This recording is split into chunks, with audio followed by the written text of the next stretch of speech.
வணக்கம் மக்களே, இன்னைக்கு நம்ம ரேஷன் அரிசியை வச்சு ஒரு தட்டைப்பயிர் சாப்பாடு செய்ய போகிறோம். நிறைய பேர் இந்த ரேஷன் அரிசியை ரேஷன் கடையில் வாங்குறது இல்லைங்க. வாங்கினாலும் மற்றவங்களுக்கு வித்துடுறாங்க, அப்படி இல்லைன்னா கொட்டிடுறாங்க. இது யாருமே யூஸ் பண்ணுறது இல்லைங்க. இந்த ரைஸ் அவ்வளோ ஒரு நல்லா இருக்கும். அந்த ஸ்மெல்லுக்காக யாரும் சாப்பிட்றதில்ல. இந்த வீடியோவில் அந்த ஸ்மெல் இல்லாமல் எப்படி இந்த தட்டைப்பயிர் சாப்பாடு செய்கிறது, அதாவது கூட்டாஞ்சோறுங்க, நம்ம வீட்டில் இருக்கிற காய்கறி எல்லாம் வச்சு எப்படி டேஸ்ட்டாக இப்படி ஒரு தட்டைப்பயிர் சாப்பாடு செய்கிறதுனா இந்த வீடியோவில் காமிக்க போகிறேன். மிஸ் பண்ணாமல் பாருங்கள், குழந்தைகளுக்கு செஞ்சு கொடுங்க. இதில் சின்ன சின்ன வெள்ளை ரைஸ் இருக்கும், அது வந்து நியூட்ரி ரைஸுங்க, செறிவட்டப்பட்ட அரிசி. பிளாஸ்டிக் ரைஸ்னு தயவுசெய்து யாரும் பயந்துடாதீங்க. ரேஷன் அரிசியில் ட்ரை பண்ணி பாருங்கள்.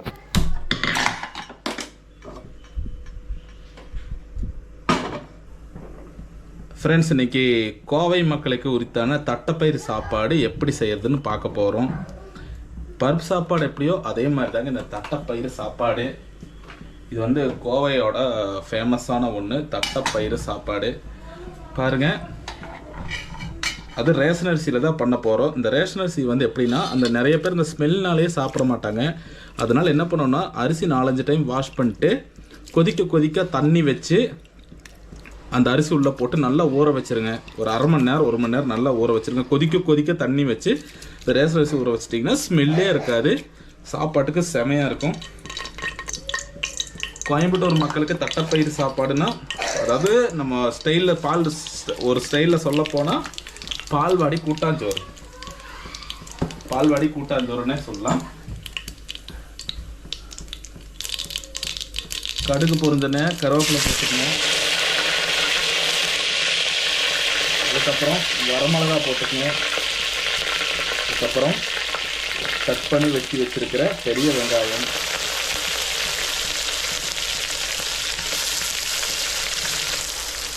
இந்த சாப்பாடு வந்து கோயம்புத்தூரில் பயங்கர ஃபேமஸான இதில் வந்து ரேஷன் அரிசியில் செஞ்சால் தான் நல்லாயிருக்கும். கடையத்தில் செஞ்சிங்கன்னா அவ்வளோ ஒரு டேஸ்ட் வராது.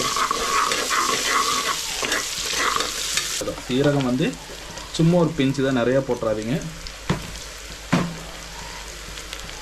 இந்த கூட்டாஞ்சோறு நிறைய பேர்த்துக்கு செய்யறதுக்கு தெரியாது. இது வந்து கோயம்புத்தூரில் ஸ்பெஷலுங்க, பால்வாடி சோறுன்னு சொல்லுவோம். உருளைக்கிழங்கு என்னென்ன காய் இருக்கோ கட் பண்ணி வச்சுக்கோங்க. நான் வந்து இன்றைக்கி எடுத்துருக்கிற காய் கேரட் எடுத்திருக்கேன், பீன்ஸ் எடுத்திருக்கேன், உருளைக்கிழங்கு, அதுக்கப்புறம் பார்த்திங்கன்னா பீட்ரூட்டு. ஸோ வெங்காயம் வந்து நல்லா ஓரளவுக்கு வதங்கிடுச்சு. ஸோ இந்த ஸ்டேஜில் வந்து பார்த்திங்கன்னா நம்ம வெட்டி வச்சிருக்கிற மல்லித்தலை உள்ளே போட்டுருங்க.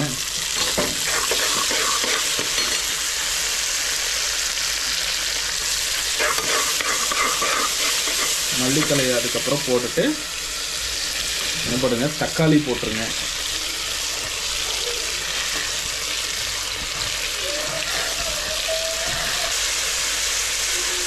தக்காளி வேகிறதுக்கு உப்பு நான் இதே சாப்பாட்டுக்கு கரெக்டாக வரும்னு நினைக்கிறேன். ஸோ அதனால் இந்த அளவுக்கு உப்பு போட்டுக்கிட்டேன். நீங்கள் உப்பு பார்த்து கரெக்டாக போட்டுக்கங்க. பாருங்கள், நான் தட்டைப்பயிர் வந்து ஊற வச்சுருக்கேன். தட்டைப்பயிர் நல்லா ஒரு கை தட்டைப்பயிர் நல்லா ஊற வச்சுருக்கேன்.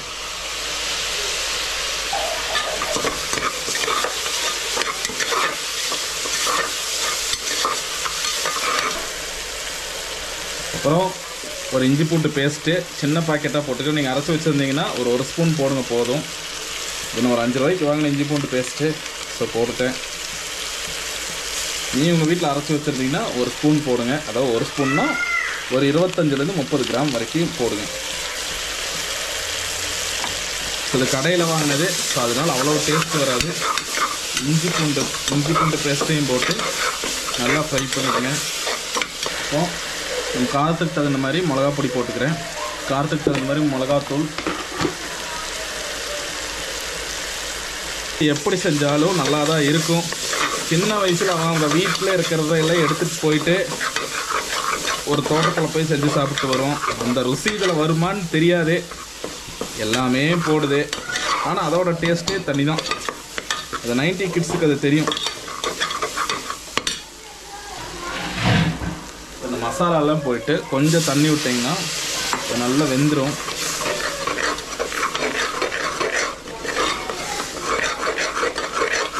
அவ்வளோ மசாலாலாம் போட்டு நல்லா ஃப்ரை பண்ணிக்கங்க.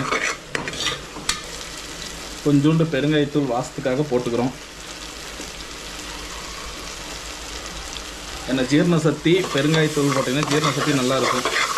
ஸோ இந்த மசாலா நல்லா வதங்கிருச்சு. ரொம்ப ஈஸி தாங்க. நல்லா காய் வெட்டினீங்கன்னா ஒரு 10 நிமிஷத்தில் செஞ்சிடலாம். இப்போ நம்ம அடுத்தது நம்ம இந்த வெட்டி வச்சிருக்கிற இந்த காயெல்லாம் போட்டுக்கிறோம். இந்த கூட்டாஞ்சோறுக்கு மெயினே காய் தான். ஸோ தண்ணி எல்லாம் இவ்வளவுதான் அவ்வளவுதாங்கிறது கூட்டாஞ்சோறுக்கு கிடையாதுங்க. நம்ம செய்கிறதா சோறு.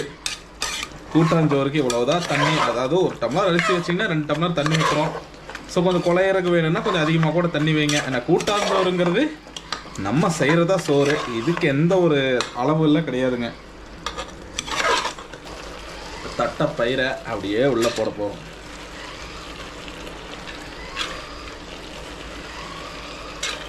அவ்வளோதான், தட்டைப்பயிறு போட்டாச்சு. ஒரு மிக்ஸ் மட்டும் பண்ணி அரிசிக்கு மட்டும் தண்ணி ஊற்றிட்டு உப்பு பார்த்துட்டு விசில் போட்டு வச்சிடலாம்.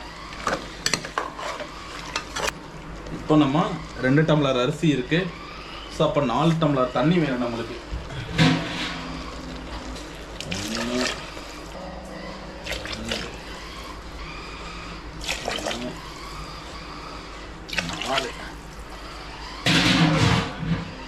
இப்போ 4 டம்ளர் தண்ணி ஊற்றியாச்சு. ஸோ உப்பு செக் பண்ணிடலாம். செக் பண்ணிவிட்டு மூடி வச்சோம்னா விசில் வச்சோம்னா தட்டைப்பயிறு சாப்பாடு ரெடி. உப்பு பத்தலை. சார் என்ன பண்ணிக்கிறேன்னா இன்னும் கொஞ்சோண்டு உப்பு போட்டுக்கலாம்.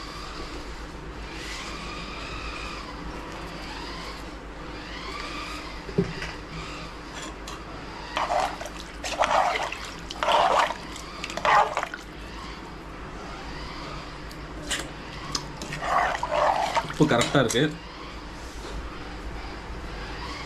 இப்போ இந்த ஸ்டேஜில் நம்ம தேங்காய் எண்ணெய், ஏன்னா தேங்காய் எண்ணெய் ஊற்றினா சூப்பராக இருக்கும். சரி, ஒரு ஸ்பூன் தேங்காய் எண்ணெய். வாசமாக வேணும்னா நம்ம வீட்டில் நெய் வச்சுருந்திங்கன்னா ஒரு ஸ்பூன் நெய்.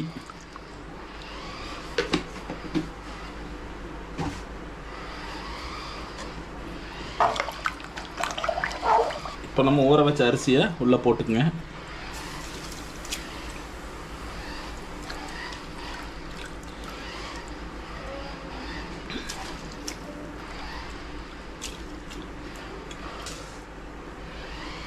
ஊற வச்ச அரிசியை போட்டுட்டு நல்ல ஒரு டைமு கலரிட்டுங்க.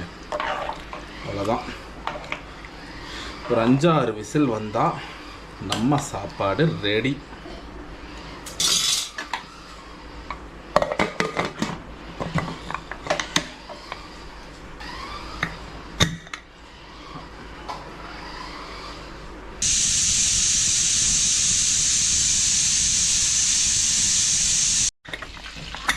பாருங்க, தட்டைப்பயிறு சாப்பாடு அப்படியே பயங்கரமாக ரெடி ஆகிடுச்சு. தட்டைப்பயிறு சாப்பாடு, ரேஷன் அரிசியில் தட்டைப்பயிறு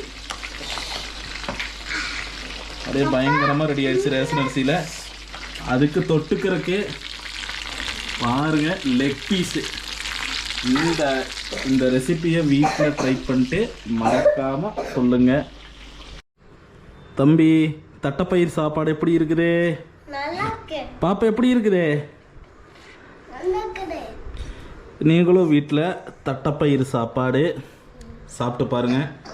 இது சின்ன வயசில் பால்வாடியில் எங்களுக்கு கொடுப்பாங்க. அதுக்கப்புறம் நாங்கள் அப்பப்போ கிடைக்கிறதெல்லாம் வச்சு செஞ்சு பார்ப்போம். இன்னைக்கு குழந்தைகளுக்கு இந்த ரேஷன் அரிசி வச்சு தட்டைப்பயிறு சாப்பாடு செஞ்சு கொடுத்துருக்கு. நீங்களும் இந்த டிஷ்ஷை மறக்காமல் வீட்டில் செஞ்சு குழந்தைகளுக்கு கொடுங்க. நன்றி, வணக்கம்.